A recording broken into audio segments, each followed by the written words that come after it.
আপনাদের এই লক্ষ্মীপুরের 3 আসন আমাদের ক্যাপ্টেন ইব্রাহিম সাহেব চেনেন? তার হাতে আমি হাত পাকা পড়তে উঠিয়ে দিয়ে আপনাদের সামনে আমানত হিসেবে রেখে গেলাম। আল্লাহ রাব্বুল আলামিন ইসলামের জন্য, দেশের মানবতার কল্যাণের জন্য আল্লাহ যেন বিজয় দান করে। এরপরে আমাদের লক্ষ্মীপুর 4 হাফেজুর রহমাতুল্লাহ আলাইহি হুজুর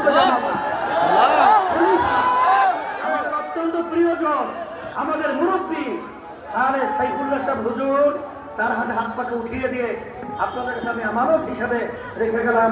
আল্লাহ তাকে বিজয় দান করবেন ইসলাম মানুষের কল্যাণের জন্য।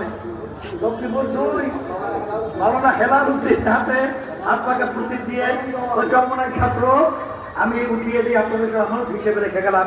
আল্লাহ কবুল করুন। এই জাকির হোসেন পাটোয়ারি লক্ষ্মীপুর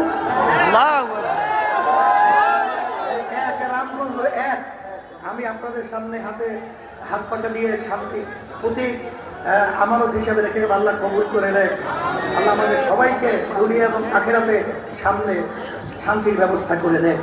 আপনারা সবাই ভালো থাকেন, আমিও দোয়া চাই, আমিও দোয়া করি আল্লাহ যেন আমাদের সকলকে